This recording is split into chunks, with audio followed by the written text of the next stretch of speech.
Hi everybody, this is Dr. Beth Ann, and welcome to June's edition of Your Heart Magic.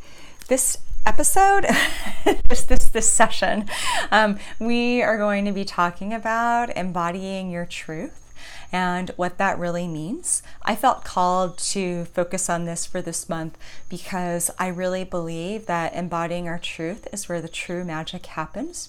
I know it doesn't seem like that. It seems like the true magic happens when we go to a retreat or go have a magical time by the ocean or spend time in our journal and all these epiphanies and insights come through. And that is its own form of magic. I love that stuff. It fills us up, right? It helps us feel transcendent, and it helps us really be in alignment with our understanding of our creative and spiritual nature. So that stuff is really important. But if we do not take it into our lives and figure out ways to live it in ways that are real and authentic, we are not embodying our truth. There's no shortcuts. If we say love and light and our life is not reflecting love and light, not perfectly, okay? We're all human beings here. I'm not talking about you have to do this perfectly. But if people couldn't take sort of an overall look at our life and say, yeah, the energy of love, the energy of light, the energy of compassion is coming from them, we're not embodying our truth. If we tell people, do the big scary thing, if you leap, the universe will trust you. When God closes one door, he opens another. And we can't let go and leap. We can't listen when we're being told you need to leave this so that you can step into something else. If we can't leave the safety of certitude and trust on a bigger level, but we're telling other people to do it, we are not embodying our truth. And that's really what it means to embody our truth. It is the day in and day out of grappling with it and figuring out, how do I make this real in my life? If I say, this is what I'm about in this world, or this is the lesson I'm learning in this current season, this is my most recent awareness and understanding of myself, maybe your most recent awareness is you feel called to live your truth on a bigger level, then it's up to you to figure out, what does that look like? How do you start making shifts and changes so that you are actually doing that and you're in alignment with your truth? If we say, I feel called to live my truth on a bigger level, and we keep doing the same old thing and not voicing or doing or just being in a way that shifts anything, we're not embodying our truth. And I feel like this is really important to talk about because most people want the mountaintop experience, right? Who doesn't love sitting on a mountaintop? Who doesn't love going to a retreat or some sort of weekend, or even taking a fantastic vacation and you get to press reset, or listening to a podcast or reading a book or something that just inspires you, and you come back and you feel inspired and renewed, and you've had all these new truths coming in and you feel ready to make changes. Who doesn't love that feeling? That's an amazing feeling. But life really isn't lived up on the mountaintop. Spirituality is not lived up on the mountaintop. We're called to be human and be of the world and work in the world and spread light and love and the good news. We're not called to hang out on a mountain where nobody can access us. If that's where it's found. That's what day-to-day spiritual living looks like. That's what artistic living looks like. That's what creative living looks like. Living of faith, of love, of compassion. All of those values that so many of us are called to espouse and hold space for in our own ways, based on our own understanding of the divine and our relationship with ourself and life. That's really where we get down to the business of doing that. We recalibrate at those weekend retreats. We recalibrate in our meditation practices, or our spiritual practices, or our prayer practices. We get in alignment with ourself, and I would say our relationship with divine, relationship with spirit during those times. That's kind of a time to just check our inner compass and say, is it still pointing north?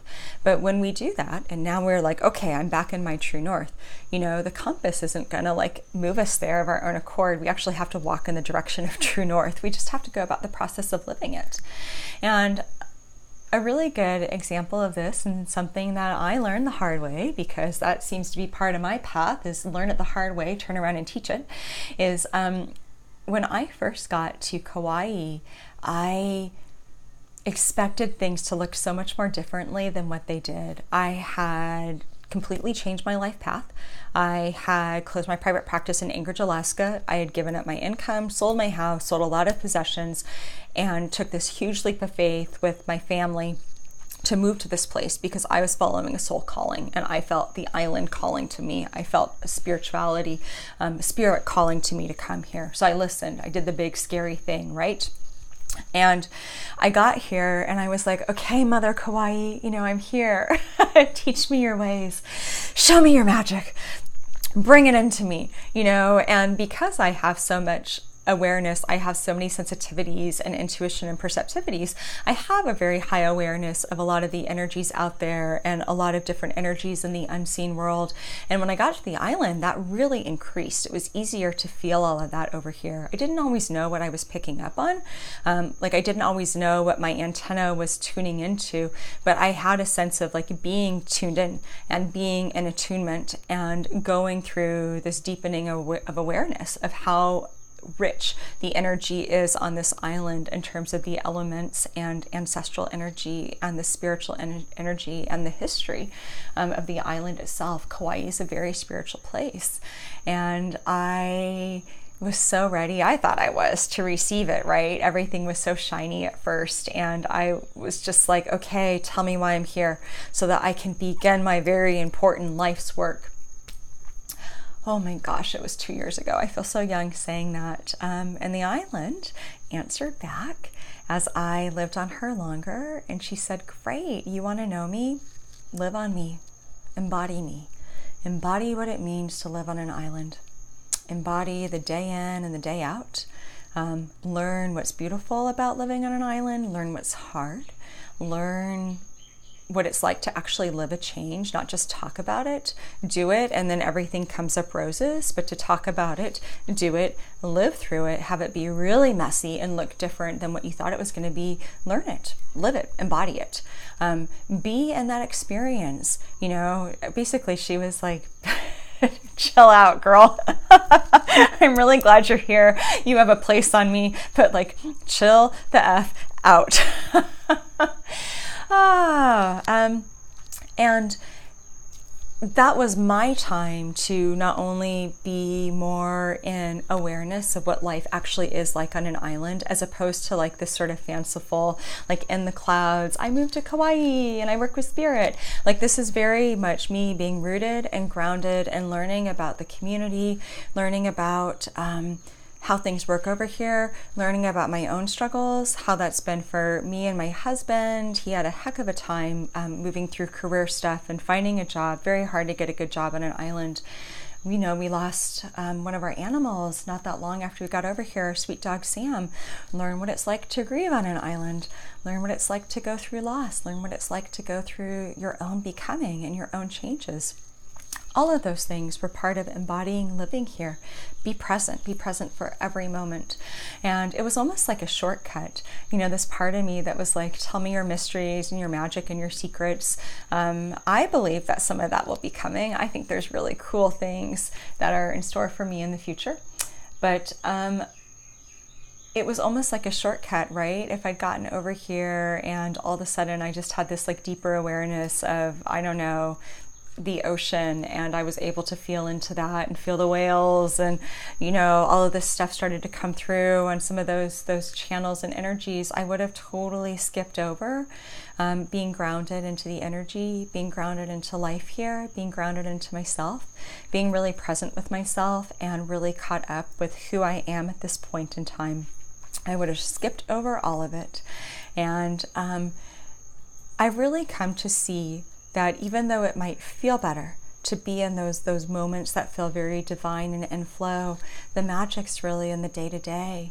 It's in taking whatever's coming through to us, whatever our understanding of spiritual truth is. It's taking it, it's living it, and it's learning about the nuances what that means in our life. We don't just get the glitter, right? The spiritual truth is kind of the glitter. When we have those moments of epiphany, it's kind of like, okay, I see.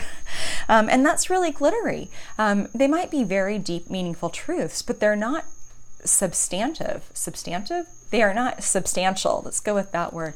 In a way that is going to like hold weight in our life if we can't root into them. They're just not. They just sort of remain glittery and sparkly, and they turn into like an Instagram quote, you know, where you say something like, as above, so below, and 300 people like it, and everybody's like, so true. But if you're not living that, that means nothing. It means nothing. It's fluff. So what happens is we get the glitter, we get the truth, we get the authenticity, we get our voice of spirit that comes to us, and then the grist is just like life. The grist is what it rubs against. It's having to take that glitter and keep rubbing it against the grains of life. And what happens when the grist rubs against the grains? We all know this. You get a pearl in the oyster. You know, that's where we find our pearls and our wisdom and our diamonds. And if we've really done the work, then we plant those into our soil. So what we're growing from that paradigm reflects the learnings of the last season, and we embody it on bigger levels. It's 11:05. I try and keep these really close to 10 to 12 minutes. So I'm going to start wrapping up with that and say, the magic is in the unglamorous work. And I think finding perspective to see it as magical work, to see it as divine work, to see it as spiritual work, to see it as like the real work of the real deep inner work, and to see it as really holy work. I think when we can shift into that perspective, we have a different awareness about doing the work and living truth. And instead of seeking out the mountaintop experience all the time, we just seek out the ocean and learning to ride the waves and learning to curve with the waves and change with them and learning to fold with the stormy waves and be at peace with the peaceful ones. And that's when we will become like the ocean. So with that, I encourage you this month, this summer month in June, to find the ways to be the ocean and become like the ocean in your own life.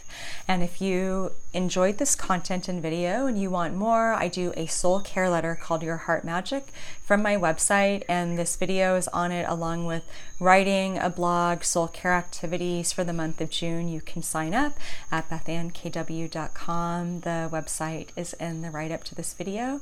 Thank you so much, Your Heart Magic community, and I will see everybody in July. Aloha!